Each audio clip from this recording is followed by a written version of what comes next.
Hi there, this is Steve Spurrier. You can join University of Florida Hall of Famer Shane Matthews and also the two-time SEC Player of the Year every weekday as he brings you all you need to know about the Florida Gators, including news, analysis, opinions, and some of the biggest names in sports. You can find him on Spotify, Apple Podcasts, Google Podcasts, or wherever you listen to your favorite podcasts. Or you can watch him live at 8 a.m. on Facebook, YouTube, or Twitter.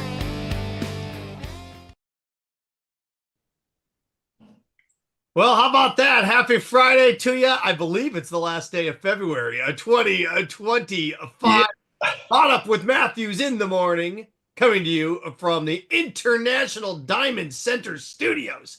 Find jewelry, watches, and much more. Family owned and operated with the largest selection of natural diamond jewelry.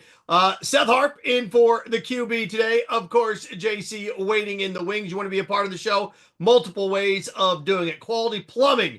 JC will be handling that via YouTube. YouTube Live Questions brought to you by Quality Plumbing, residential and commercial plumbing services and emergency repair since 1984.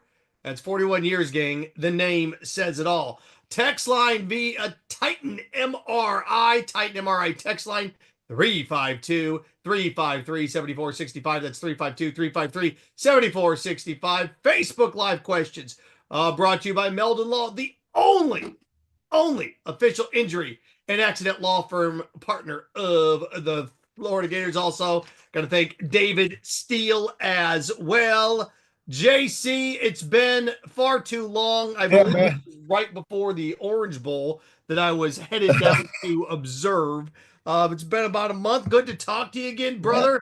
I'm going to let you put, what do they say, toe to leather on this Friday. Where do you want to start, my friend? Well, first thing, we're going to start every good morning off with some probiotics. You got your Chobani. Then, of course, after your workout, you got to go with the Lean Body. You get these for about $4, $3 at Publix, 40 grams of protein, 0 sugar. So we're going to get that going with our morning, get our body right, get ready for some golf this afternoon. Got a big weekend, got Lady Gator Invitational, the golf tournament at the University of Florida. It seems like every year, every February when they play these tournaments between the men and the women, I'm out of town on the weekend that they play these damn tournaments. I really wanted to get out there and play them and watch them play, but I'm going to be gone. So if you want, or you're looking for something to do this weekend in the Gator Nation, beautiful weather we have, you go out and watch those girls play that golf at the University of Florida. The Lady Gator Invitational is absolutely fantastic golf. These girls can hit the ball. You won't believe what you see.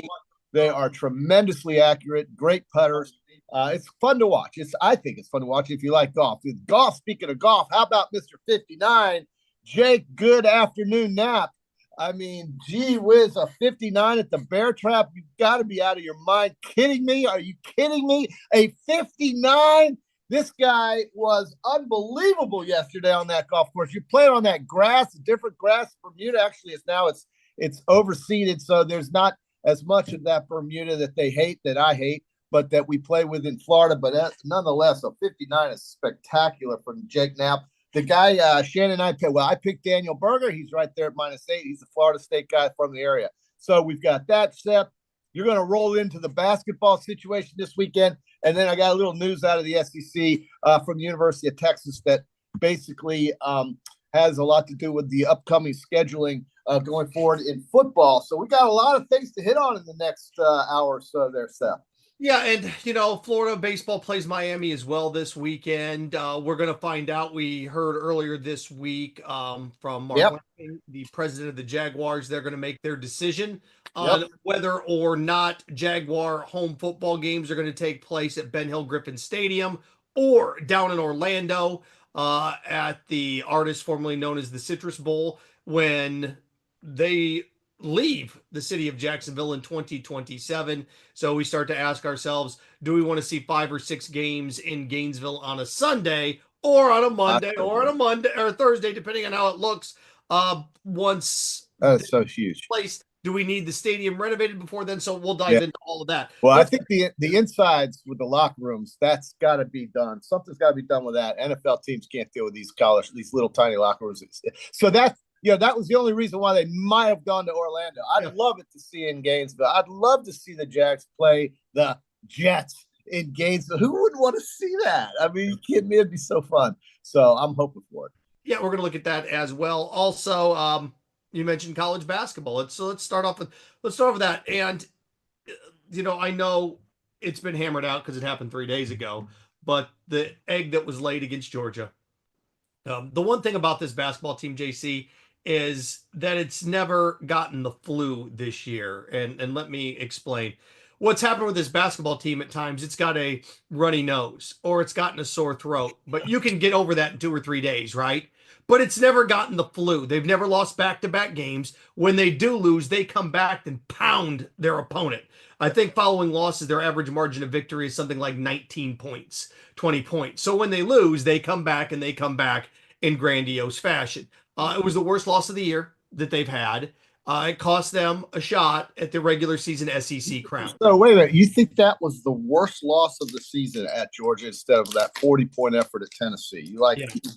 Is it because of the situation? Because the way this team's playing right now. We were talking about maybe number one ranked team in the country. We were talking about maybe running the table. We were talking about the momentum that they built. And they've been digging themselves holes in the first half, but then they were blitzing teams in the second. They were destroying teams. They were flipping that switch, if you will. And the switch got flipped, but they dug themselves too much of a hole. So, you look at margin of victory, what happened? Yeah, they lost at Tennessee, but that's a potential Final Four team that they lost to at Tennessee a couple of weeks ago, a month ago. They got dumped in pretty ugly fashion against a rival that they have dominated this decade.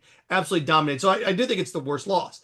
But here's all the things about this. As I said, they've caught, they've gotten the sniffles, they've gotten a sore throat, they've gotten an earache. But the thing about that compared to the flu, one of those lasts a long time.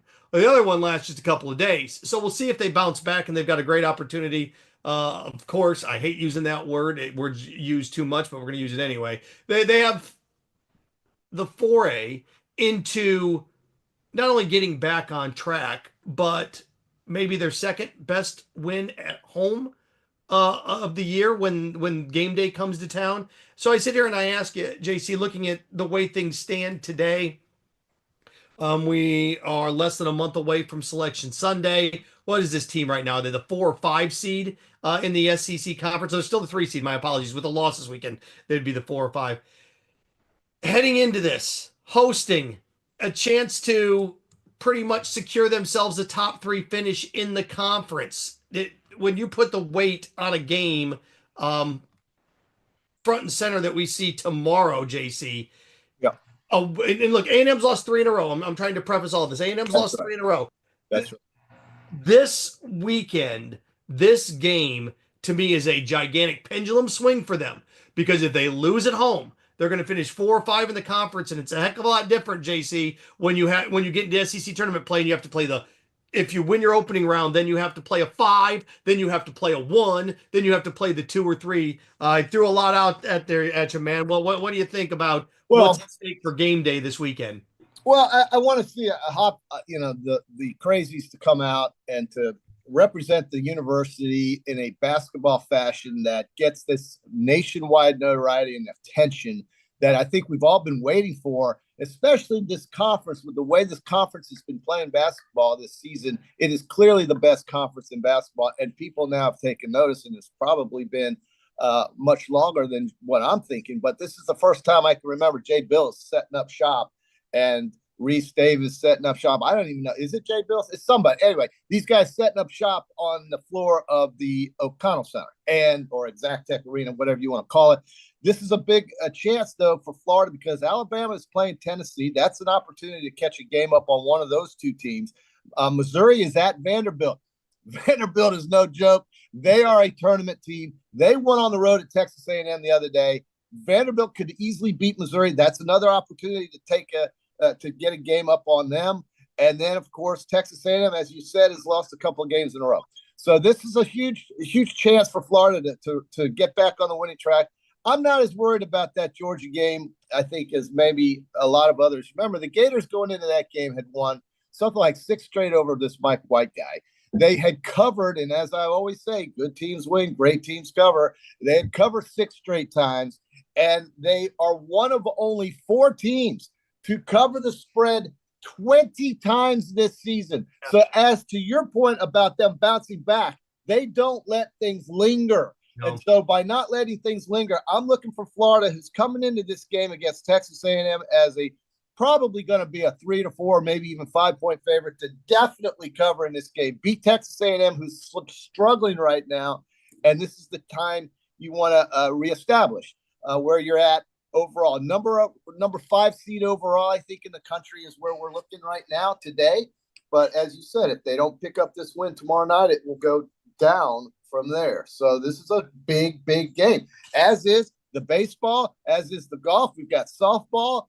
I mean, my God, what a place to be this weekend is Gainesville, Florida. What a place. As we flip the page into the month of March. Yeah, I love March. March is crazy. March is a great month. I mean, you can go nuts with the basketball. You go nuts with the golf. It's some people even talk about spring football. So it's just a mass. It's a great month. It's one of my favorite months. I love March. It's less than 24 hours away. Actually, what is it now? It's even less than that. It's 16 hours away.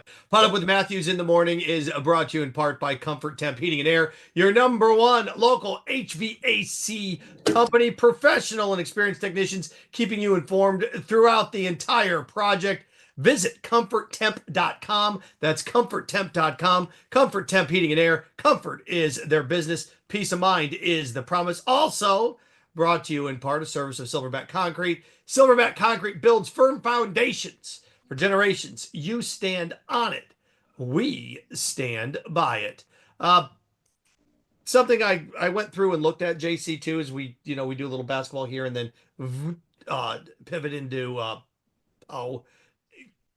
the Jaguars renting Ben Hill Griffin Stadium and some other things too. College football, the SEC talking about expanding their schedule.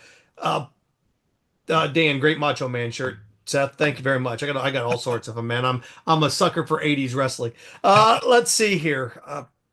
JC, I went through and looked at the Ken Palm, which basically reads. But I'm sorry. You mentioned wrestling. You do know that Glenn Jacobs, who was Kane, the Undertaker's brother, is a fantastic Republican mayor of Knoxville, Tennessee. The mayor, I digress. Yeah, right. Yeah, he is. Remember like this, and then everything, the fire would blow up on the. You didn't. And how about this, Kevin? He's a mayor in Tennessee, and Kevin Nash used to play college basketball in Tennessee. I would love to see a Kevin Nash, Undertaker, Kane. I'd love to see that as a lieutenant governor situation. Sorry about that. So there you go.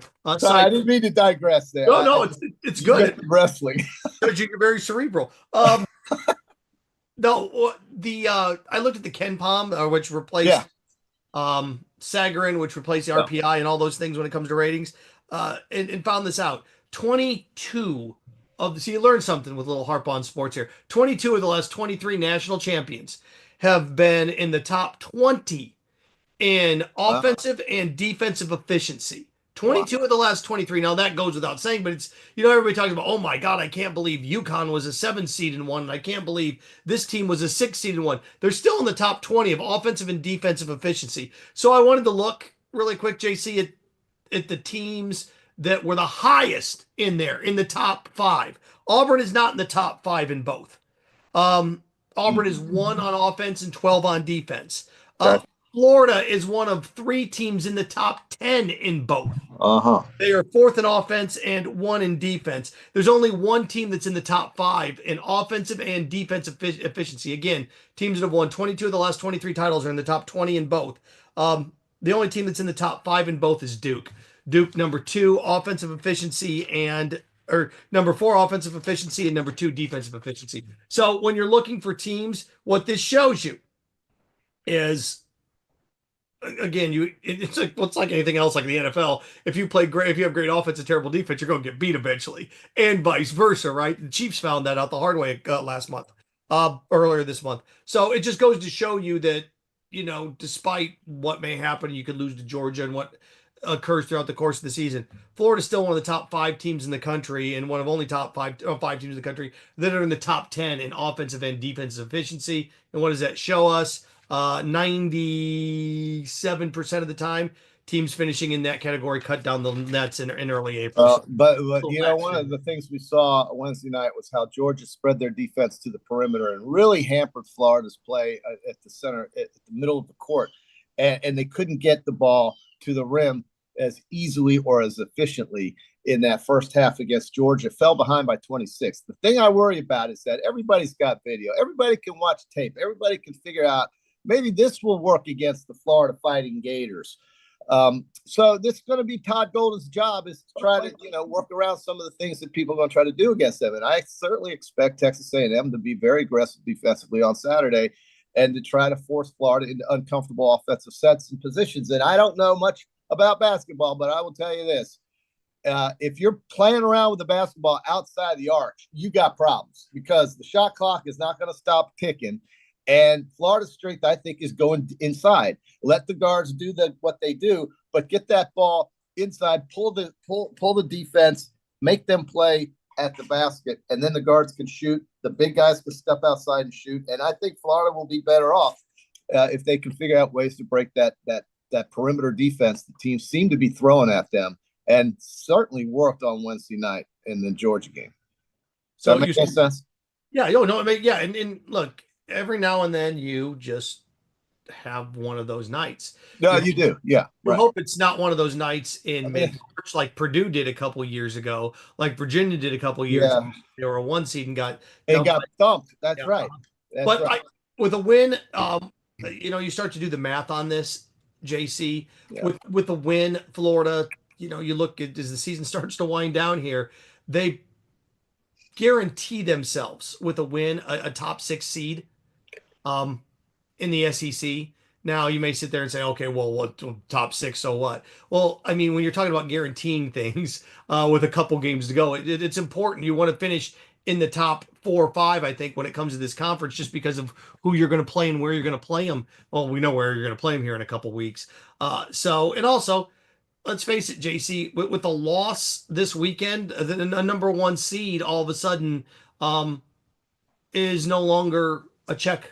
I don't have a problem with the 2 seed, Seth. I mean, you don't play the 1 if you're a 2 until the very end of your region. True. If both teams survive that long even. And, listen, I think it's really impressive what the SEC has done. And we're going to see probably at least 2 1 seeds coming out of this league, at least 2, I would think, maybe. So, we're going to have, 11 to 13 teams hopefully get into the big dance. The big number out there on many books right now is the SEC against the field. You can get the SEC to win the national title. You'll have 13 entries, more than any other conference. And I think the odds are plus 220, something like that. And the other thing I will mention is that with 13 teams, you have to realize just how impressive that could be for the conference. The last time we had, I think the last number that was even close to 13 was when the Big East had 11 teams get into the tournament in 2011. That was the Big East. And we all remember how great the Big East was: Villanova, UConn, Georgetown, and so on. This league has got the potential to put 13 teams in this party. And the new season begins at that point. Everything that we've been watching prior to that will mean absolutely nothing. And so I'm thinking very seriously about looking at an SEC team, whereas I only think maybe 4 teams have a chance to win it all. You got 13 entries.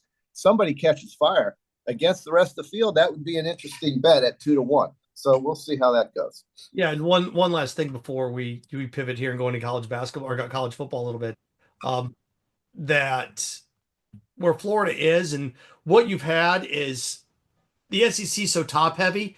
That means that other conferences are going to be sliding down in seeds that you wouldn't expect to be where they are, right? Since the SEC is going to flood the zone with 1, 2s, and 3s and 4s, JC, that means other conferences in terms of pedigree names, you're going to see down there at the 6th, 7th seed line. What do I mean? There's a distinct possibility, JC, in Florida's region that if Florida ends up as a 2 seed, Kansas is a 7, so Florida has to play Kansas in the second round. UConn right now is an 8. So Florida is a 1, would have to take on UConn as an 8 in the second round. So what's happened here is it's not a bad thing, but it's just a peculiar thing that this has occurred. Well, let's take care of business. Take care of Texas A&M. If they could somehow find a way to win in Tuscaloosa, that would be earth-shattering. They did find a way to win at Auburn. Superior guard play. Big guys were shooting the ball outside. You know, they have to make shots, Seth. That's as simple as that. The big guys go outside and make shots. Nobody will beat Florida. But if Florida can't throw it in the ocean, anybody can beat Florida. That's kind of how it's starting to feel like to me. And, you know, I've heard Shane belly on about, this is the greatest team I've ever seen. None of that means anything to me. I don't want to hear any of that anymore. I'm tired of him smushing the Gators. He did that to Gonzaga years ago when they were the greatest team to ever play, and then Baylor beat the hell out of them. You know, he does this. It just pisses me off. But let's just, you know, try to get these last couple of wins, steal one, maybe at Alabama. I don't know if they can, but they beat Auburn on the road, so that could change everything. Courtesy of the Meldon Law Facebook line, Dan Bond writes, Maha. Does that mean make America harp again? Is that what that make him out? is that what that means? I think that's what it means, JC, right? Make America harp again? I'm trying to help make America harp again. Look at this protein. 40 grams of protein and zero sugar. Sugar is death, folks. Yeah. Just anything that says sugar. And by the way, it's not so much just sugar, it's the added sugars. Zero added sugars. Added sugar is death. It is death. It is today's version and this generation's version of cigarette smoking. Even though it may not be as addictive, it is in every single freaking thing we drink and eat. Added sugar. Anytime you buy something at the store, if you see added sugar, you put that shit back. It is death. Do not get fructose, corn syrup, all that garbage. Get it out of your life. And I'm telling you, you're going to be a lot happier down the road, baby. Yeah, look, you look like me. Well, man. I mean, look at the macho man over here. My God, Seth. Did you get a haircut too? Looks like you got a haircut. You're really cleaned up, bro. It's going though, man. I got pretty impressive. I got a mop up. I got a rat's nest, a gray rat's nest that I need. You know, should I do the Just for Men's thing and get the darkness back into the hair there, make me look a little younger or something? The grayness is making me depressed. I got to do something. Hey, man, when I went home for Christmas, back to Indiana, my niece walked up to me and said, I love Indiana. Uncle Seth, your hair's gray. I'm like, oh, that's just Merry Christmas to you too. All right. PodUp with Matthews in the morning with you here on this final day of February. Man, we are flying along, right? 2025 brought to you in part by Electronics World, integration and design specialist for smart home automation and entertainment. Affordable local installation service and support, electronicsworld.net. Also, courtesy of Miapa Latin Cafe, discover the ultimate Cuban culinary experience. Miapa Latin Cafe, 5 locations in Gainesville and Alachua. You're never far from the best food north of Miami. Okay, I know we got a couple minutes here before we reach out. Take a break. I got to answer this from Barone71, one of our most loyal and favorite listeners and viewers. He wants to see that the Gators are minus 115 tonight against Miami, minus 1.5 runs. That means they have to win by 2 runs. I never like playing the run line. I always just typically take the money line in any kind of bet on hockey or baseball. I would take Florida at home, minus 115. They'll throw their best pitcher. And the over-under is 11.5. I always bet overs. I hate unders. So there you go. What do they say? Only angry people bet unders, although I do bet unders. I do, but I hate it. I hate unders. But overs, you know, I should start something with the overs club. Somewhere around here, the overs club. 11.5 runs, that would be a 6-5 game if you hit the under. I think Florida will score 7 or 8 tonight. Miami will get 4. 8-4 takes you over at 11.5 Barone. So that's the way I'm going to play it on the Hard Rock. Over 11.5 and take Florida minus 115. Those odds aren't that bad. Minus 115 means you lay $115 to win 100. Big deal. Winning bets cash. So just go that route. I want to really quick did I throw you off there? No. I was just I'm reading courtesy of Shane Best. He said the team's very good. Don't make their free throws though. Shane, come on, Shane Best. Bestega, a great highlight player.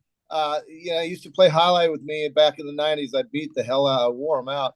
but he did show me how to play, and I do love the man. He's in Indiana, though. He's stuck in Indiana watching Butler and the Hoosiers and all that garbage basketball up there, and it's too bad.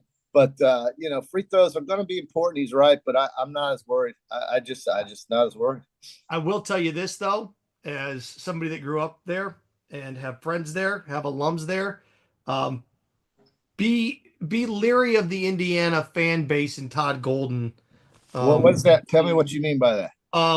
Mike Woodson's done at the end of the year, and Mr. Coach May at Michigan was the guy that they loved, and was a student assistant there at Indiana. Yeah, he's a Bobby Knight guy. He was playing. It was Bobby Knight, right? Yep. And I know this. I know that Todd Golden is on Indiana's radar. Yeah, but we just raised him down here. Didn't they just extend to Todd? I mean, didn't they just give him a raise? Am I wrong about that? Why did I think that? Did I not? Am I wrong? I know, but I'm telling you, $7-8 million a year as opposed to was he making $4 million? Was Todd making $4.5 million? You think Indiana's going to pay that guy $8 million a year to coach basketball team? Really? I think that's up there with Kirk Cignetti. I mean, they've whipped on head coaches, JC, for 20 years, and they got to get the next one right. They do have to get the next one right. I think they've gone through, 6? It's a joke. I mean, it's 6 since Bobby left, 6 or 7. Blue blood basketball program that's been dormant. You know what? They're the basketball version of Nebraska. If you they are. That's what they are. And yet, if 1 year they spark and they go nuts and they win the Big Ten or something like that, the whole country will start to talk about Indiana again. Yeah. Indiana is a great place, but man, if they've been dormant, so. Yeah. We'll see. Oh, and Joseph says Indiana will never be good at basketball again. Different time. No, the pedigree's still in the state. Look, Indiana will be good again. Purdue went to the Final Four and almost won a national championship. Yeah. You can do it. Notre Dame went to the Elite Eight a couple of years ago, 7 years ago now. You can do it. The problem is they are looking through the rearview mirror, rest in peace, at Gene Hackman, thinking that's what college basketball is still like in that state. And they never realized that it is a fast-paced business now. It's not, let's draw up the thing on the old chalkboard like we did in the 50s there, JC. Let's run the defense on it. And by the way, Mr. Hoosiers, Gene Hackman, rest in peace. What a horrible thing. News yesterday, 95 years old, and he's on the floor in New Mexico with the wife and the dog. That is just tragic. 95 years old. It's got to be something in the air, the carbon monoxide, they said, perhaps. I don't understand it. But what a life he had, even at 95. But to be taken like that, it's very depressing. Big Hoosiers. You remember the movie Hoosiers, submarine movie, all the great movies he had. Of course, Gene Hackman at 95 years old. Too bad. Okay, we've got college football. JC. Yes, I got to bring up something in college football on the other side of the break that's really, I think, very important. It doesn't get talked about enough, but it's going to start getting talked about now with the 1 more year left on this contract with the 8 games. And we're going to find out in the next few weeks here if the Jacksonville Jaguars are going to be the Gainesville Jaguars. Yeah. Gainesville Jaguars. 7. Going to find that out. PodUp with Matthews in the morning. We are at halftime. I got my St. Louis Blues hat now. I got the light. We're going to go with the Blues on the second half. We're switching up. Florida Cracker Kitchen. Florida Cracker is the brand for original Floridians. Great food and Southern hospitality in the center of the universe. Brooksville, Florida. Yeah, baby. FloridaCracker.com. So, good stuff. SEC, are we almost guaranteed 9-game regular season schedules in the next 24 months? And as we mentioned before, could Sundays be game days in Gainesville here? Oh, I love that. So much to get to as we journey on this Friday, February 28th, 2025 edition of PodUp with Matthews in the morning. Our premium sponsors are Campus USA Credit Union, International Diamond Center, Meldon Law, QC Kinetics, Dave & Buster's, UF Health Orthopedics and Sports Medicine Institute, JF Hayden Craft Liqueurs, Florida Cracker Kitchen, Los Linderos Tequila. Gridiron sponsors are Baker Sporting Goods, Comfort Temp, Electronics World, Florida Victorious, Gallo Car Wash, Miapa Latin Cafe, Peachland Dental, Quality Plumbing, Ruse Ogre State Farm, Silverback Concrete, 84 Lumber, Big Meals Cheesesteak, Celebrate Primary Care, Dowling Sign, Gator Bait Media, Gator Dominoes, Ironwood Golf Course, Okido America, Tropical Smoothie Cafe, UF Bookstores, Nest and Wow, MG&A Wealth Management. Watch and listen to us live on Facebook and YouTube. Listen to the podcast whenever on Apple or Google Podcasts, Spotify, or wherever you listen to your favorite podcast. Remember to like, follow, and subscribe so you don't miss an episode. To become a sponsor, call my man Freddie at 352-284-3733. The most important thing I learned from my father was work ethic and integrity. Never veer away from integrity, even if it costs you money. International Diamond Center owner Keith LeClaire. The core value for IDC is to protect the customer. That means offering the largest selection, uncompromising quality, the strongest warranties, and honest guidance from experts who are not paid on commission. International Diamond Center at Celebration Point. Online, shopidc.com. What's up, everyone? I'm Mike Pouncey, and this is my twin brother Marquise Pouncey, and this is Life After Football. Let's go.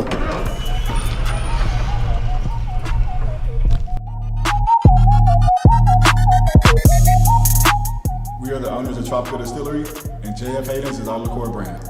We have 5 different flavors: a mango, a lychee, an espresso, citrus, and key lime pie. We pride ourselves on not only being a Florida-made brand, but also a cocktail solution. With that being said, cheers And go Gators.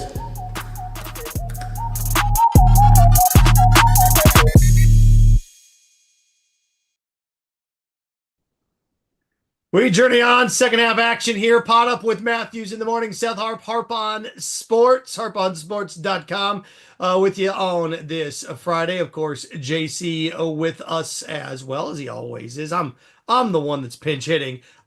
Remember, follow, like PodUp with Matthews in the morning on Facebook, YouTube, Twitter. Listen on 37 plus digital platforms: Apple Podcasts, Spotify, Google Podcasts, iHeartRadio, and many more. PodUp with Matthews in the morning, coming to you live from the International Diamond Center studios. Fine jewelry, watches, much more. Family owned and operated with the largest selection of natural diamond jewelry.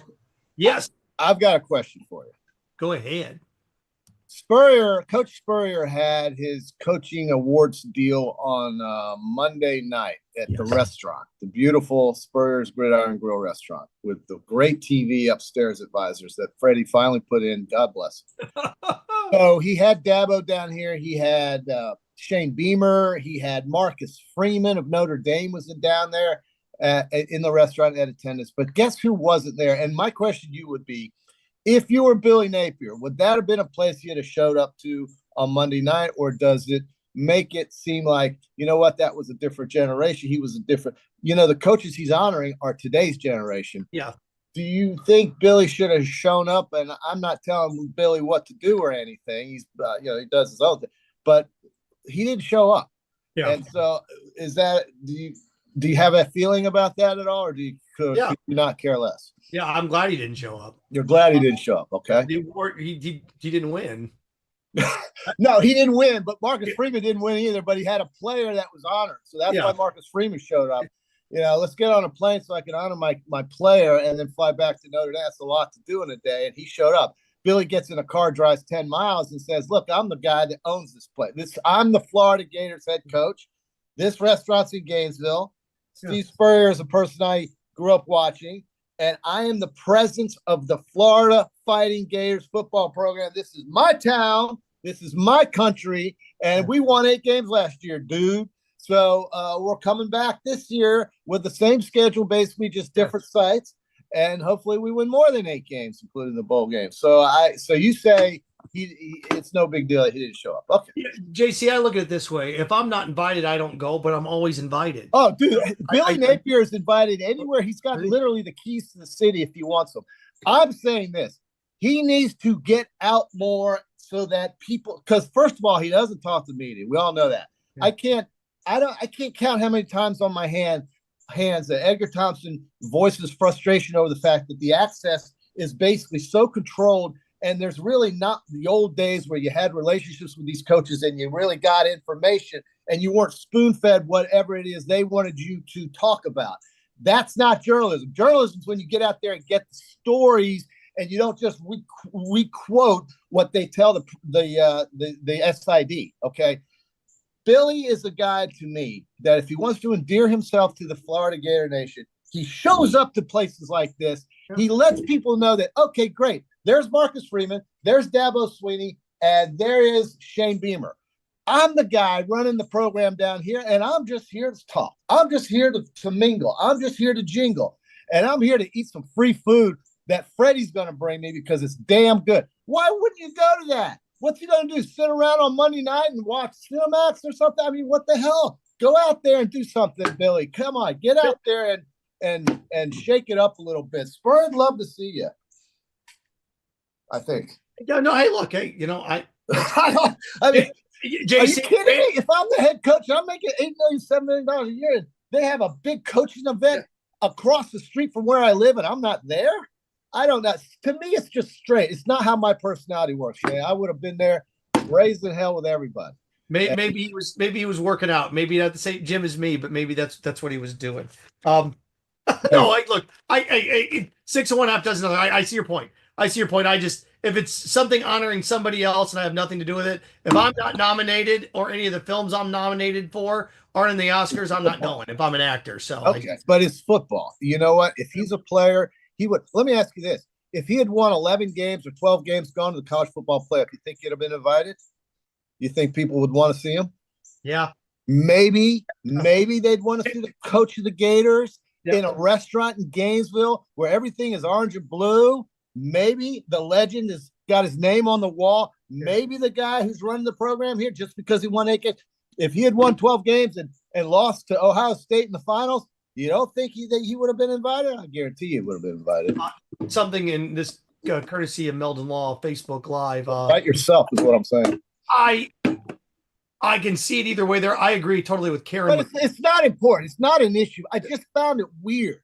And I agree with Frank. He says not an issue. Shut up, JC. I understand that. But come on, man. I mean, I will agree. It's a sales job. It's a sales job. You got to show your face.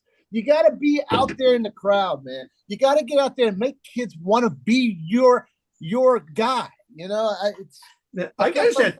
Hey, I'll tell you this. I agree with what Karen McCall just wrote on Facebook Live. She said Napier doesn't show up at basketball games. Kirby Smart was at the Georgia game Tuesday night. I will give you that. Yes.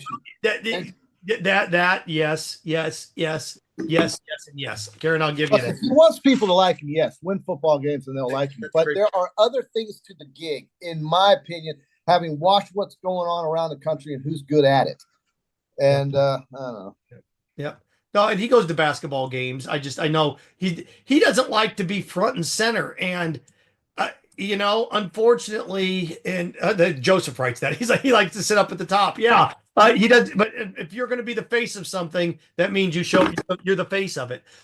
Really quick here, I'll pot up with Matthews in the morning. We're rolling along with you on this Friday. Got a couple of things we're going to get to here. Courtesy of UF Health, Orthopedics, and Sports Medicine. Injuries occur whenever and however, and it's never convenient for sprains, strains, and minor fractures.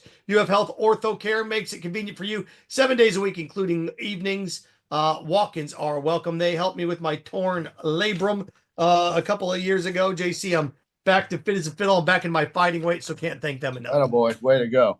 I've been pounding the table over PRP injections and purified amniotic fluid injections, all this other stuff. Seth, the other day, Texas Athletic Director Chris Del Conte. Now, Texas is they're brand new here, all right? Oklahoma, Texas, just getting in, but Texas is Texas, man. They've got say. Chris Del Conte says, we got to do 9 games. Enough of this 8-game stuff. We've got to do 9 games because, like Texas, Florida will only have, because they both play a neutral game against their biggest rival, they will only have 3 SEC games. Are you telling me that I'm going to go buy season tickets over there and watch 3 SEC teams come to my crib this year? Yes, that's what I'm telling you. That ain't enough. But the point is that the league would be better with 9 games. Everybody knows it. And I can virtually guarantee you that after this next season, when the Big Ten and the SEC lock in 4 teams to the 16-team college football playoff, that is coming.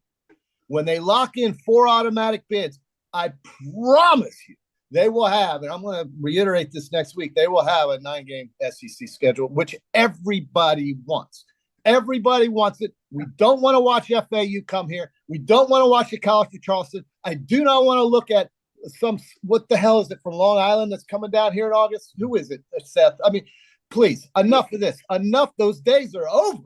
Yeah. I mean, let's get 9 SEC games. That way we play everybody more often. It's a 16-team conference. Otherwise, it's just a 16-team association. And that's with a bunch of teams that have a lot in common. But they need to start playing each other more often. 9 games assures that. 4 games in the playoff assures the fact that we'll have 9 games in the SEC. And off we go. Yeah, and the quote from him, from Del Conte was this. It was, I prefer a 9th game because we get Oklahoma at a neutral site, and adding a 9th game would give us 4 at home, 4 away, similar to Florida, Georgia, right? Exactly. But right now it's 3. They only have 3 SEC home games. What kind of season ticket package is that crap? You got to go play at Miami. We had them here last year. Don't want to remember that. But 3 SEC home games is not – there's an upside. That's bull. That's below. He also said, I'm like Ben Gay. I'm applying constant heat with our friends in the SEC. We need a 9th game. All right. A 9th game, please. And look, JC, you're old enough, and I'm just happen to be wearing my Randy Macho Man Savage shirt today. You remember what jobbers were in professional wrestling, right? The no names like Iron Mike Sharp and those guys that weren't real like headliners, and they'd trot them out at those shows like on Saturday and Sunday nights that you got to watch on tape delay from cities late at night. Well, I'm dating myself there, aren't I? Well, in the day and age of college football, where tickets are $80 a piece, right? And every single game is on your phone, and every game is on TV. You need to keep people hooked, and you don't keep people hooked by bringing in dog and pony shows. You need fast car shows. You need Bentleys. You need Lamborghinis. You need Ferraris. And that's what a 9th game gives you. Nobody, with all due respect, nobody is going to watch a Toyota Tercel go around the track. I don't want to watch Georgia play Mercer in November. I just don't. Nobody wants that. Nobody wants that. Bullshit, JC. The parents of the kids play on Mercer want it. Well, okay, that's 80 people. 80 people want to watch that? Really? So I get it, but it's not. That's no way. But listen, they're going to 9 games. I can almost tell you for a fact, and I don't know anything, but if you are guaranteeing me 4 conference teams in the playoffs and a 16-team playoff, you don't have to worry about how hard maybe your schedule is, but you do need to have a conference. You have to be a conference. And 4 guarantees basically locks up 9 conference games. I'm pretty sure this is all going to happen. I hope so.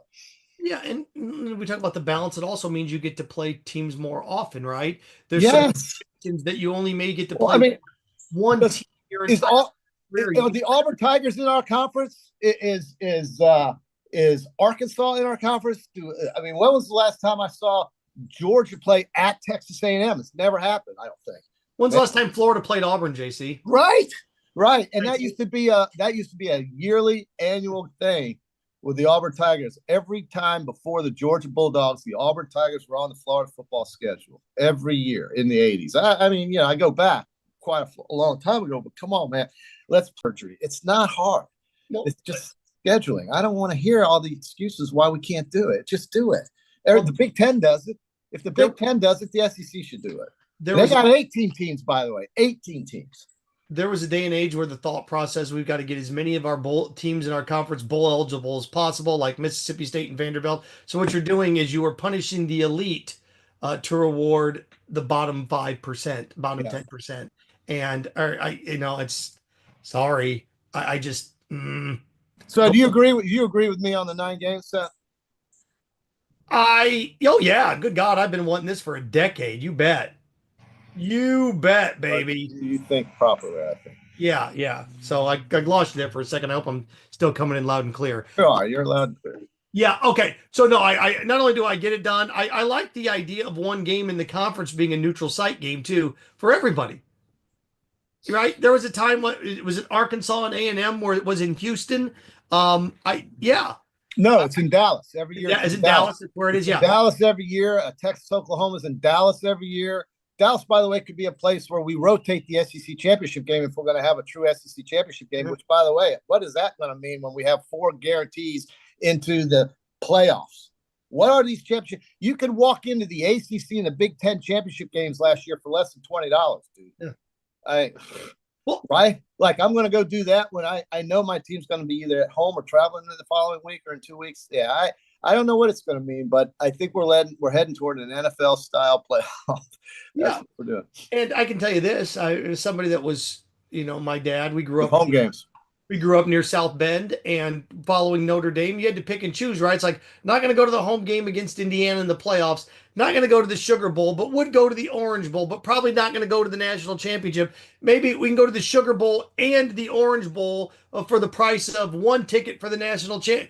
So you start to hedge your bets when it comes to things like this about what you can and cannot do. Yeah. The NFL is different because they're home games. You don't have to travel. Home games. I want more home games. I want the top seeds to have a home game. Why don't they get a home game?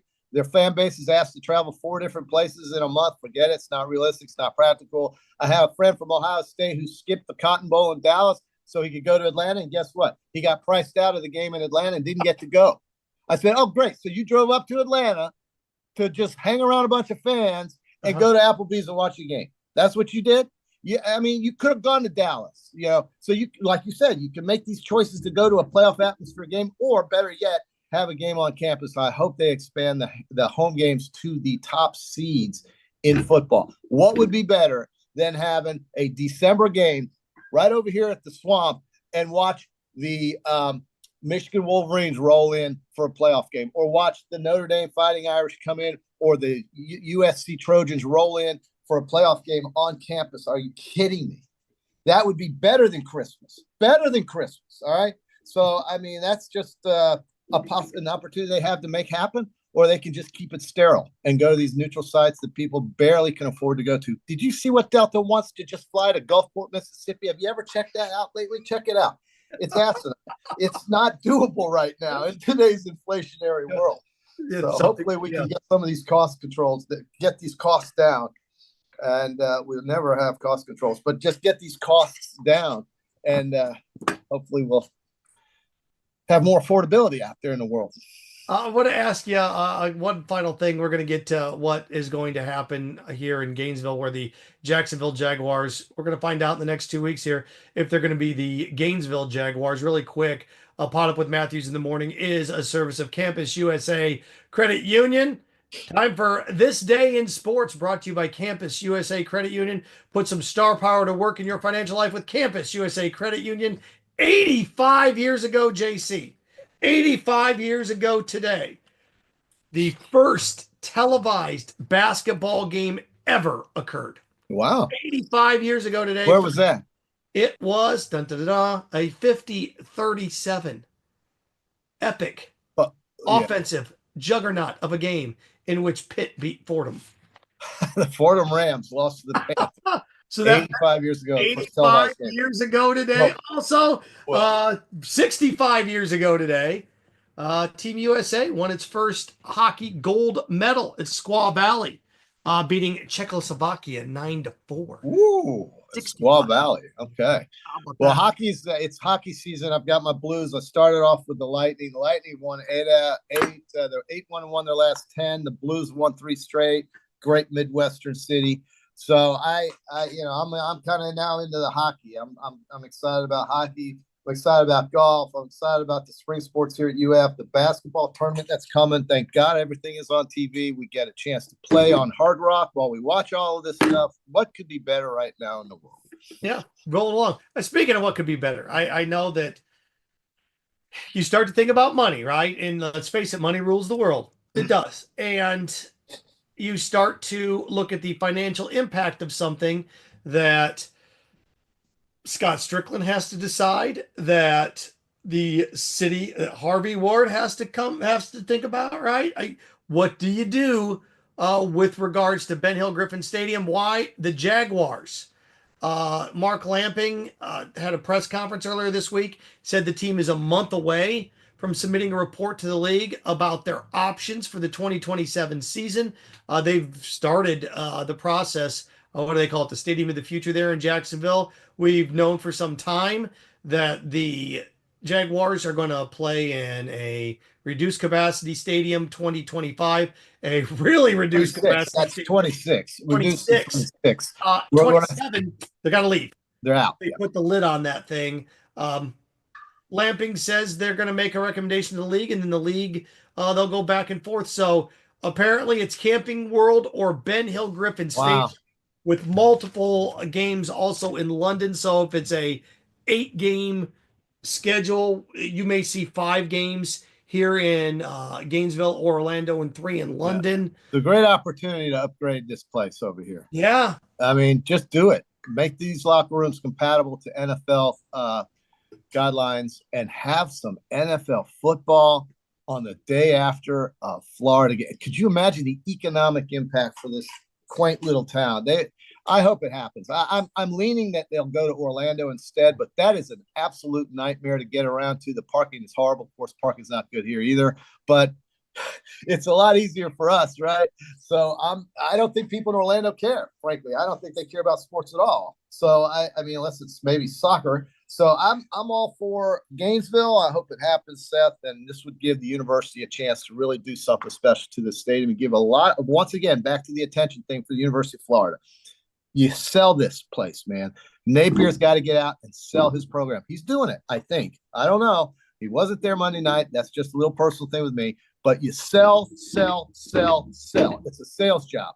And if Florida Field gets the attention of the NFL during the 2026 season, how can that be a bad thing? I don't think it can. And they can fix the grass. They'll be fine. Yeah, and that's kind of where this goes, right, at this point, is that Gainesville has a couple things working against it here. First of which is they don't have room on sidelines for the truck cameras to go back and forth. The ones Okay. They're going to have to tear out the first few rows, part of a renovation project, which great, do it. To do anyway. Please do it. Do as much renovation as you can. It's like turning a 2-lane or a 3-lane that's into a 4-lane. Do it. You can do it. The other thing is I've always said this, JC, and I will hold this till the day that I die, that talk is cheap and action is everything. Yeah. And that is that, the students. They don't care about that. Are they going to use the students as oh my God, we cannot have people on campus on Sunday because the students are coming back to school, or we cannot have the campus clogged down on a Sunday afternoon. I mean, do you like money? Do you want to see economic growth? Do you want to make this town better? You bring money. I think the thing is too that in Orlando, we're taxing the daylights out, the life out of people in the Southwest with your property tax garbage. So I could get political now. I'm not going to do that. No, but you can decide. By the way, JC, when I run for Congress, I am going. The first thing I'm going to do. You laugh. The first thing I'm going to do is I'll vote for it. A mandated request. We're going to lower the cigarette and alcohol tax by 1% because you should not be punished after a hard days of work for wanting to relax on your back porch. I provide economic relief. That's what I do. So Harp for Congress 2026. JC, and I think the thing that hurts Gainesville, and this is the truth, why I don't think it's going to be Gainesville. You talk about interstate, the travel, 301, all that. That's all nice. Here's the big thing: you can only play Sunday afternoon games here. You couldn't play a Thursday night game because of classes. You couldn't play a Sunday night game because you'd have people loitering around the campus 1, 2, 3 in the morning with class. So I think the thing that hurts them more than anything else is that you'd only be able to play Sunday day games. I never thought of that, but the Jags stink so badly they're not on prime time anyway. And if they do play a primetime game, I would guess it's going to be on the road.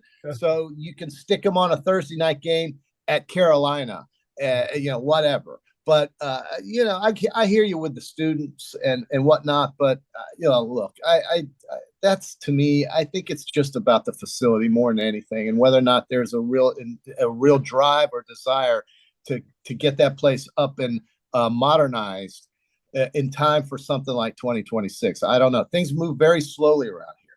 They bought a property that used to be a West End golf course driving range for $4 million. The county did. It looks exactly the same as it did a year ago. Why did they pay? Why did they buy it? I mean, what is that crap over there? It's just crap. But they spent $4 million of my money, your money, to buy it. It's just things move slow in the Ville. They just do. There we go. JC, Seth Harp, this Friday edition. Caught up with Matthews in the morning. Andy also chimed in. He said, "Hey, Billy Horschel had a run-in with the Gator yesterday." Loved it. It did. That was pretty cool, man. That's going to be a great tournament to watch.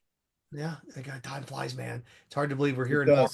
There we go. Hey, think about this. If you don't feel any better or worse, we're a sixth of the way through 2025. So, oh my God, there you go. As March turns its head. Love March though. March is a great month. TPC, all of it. So much going on in March. Bay Hill, okay, baby. You gonna go there? Gator Nationals. What? You gonna camp out with the students tonight? You know, I'm not. I'm not. But I really think it's great attention for this school and the basketball program specifically. Hopefully they'll turn out a great effort, score 80, 90 points against A&M and get back on the winning track. And then baseball. You could go watch that, sit outside, beautiful weather, beat the hell out of the hated Miami Hurricanes. You got softball and golf. My goodness, what a great place to be this weekend in Gainesville. And big, what Timmy Walton's going for his 1,000th career win. Yeah. On my note sheet here. So there you go. All right, man. All right, brother. Good to talk to you again. Good to see you. Thanks for everybody for tuning in on this Friday edition. Got to thank Freddie Wiebe, of course, the QB out of town. I appreciated being able to pinch hit today. And also Zach Rothrock for putting everything together for us. Love Zach. He's great. Any final words of wisdom in the last 20 seconds? Well, I would just say take advantage of what your chances are this weekend to enjoy Florida sports, man. And the weather couldn't be better. Hopefully the rain will stay away if there's any. And root like hell, make noise, and cheer on those fighting Gators this weekend at the Dome and on the field. And you're going to have a lot of stories to talk about on Monday, and I can't wait to get back on here to discuss the weekend. Thank you so much for coming in, as you always do, Seth. You bring the energy, and I love it, brother. Really quick, last night, a big night. I want to congratulate the students from last semester in my Sports Lab show on ESPN WRUF, the first award ever won by the students for sports radio. They won an Addy Award last night for social media feeding frenzy when they ate, I believe it was 11.3 pounds of peach ice cream and peach pie. To beat Georgia, and then proceeded to, I believe, mow through 30 Dick Mondell hamburgers and Billy's Beef Blitz and eating Texas's mascot. Congratulations to Jessica Cuenca. Congratulations to Anna Semba. Congratulations to Miguel Molina. And congratulations to Nate Bilgeray. First award ever there for the students at WRUF-AM. I am so damn proud of them. I love you guys. Congratulations. Awesome. See you Monday, folks. Thanks. Everybody enjoy their weekend. Take care. All right, baby.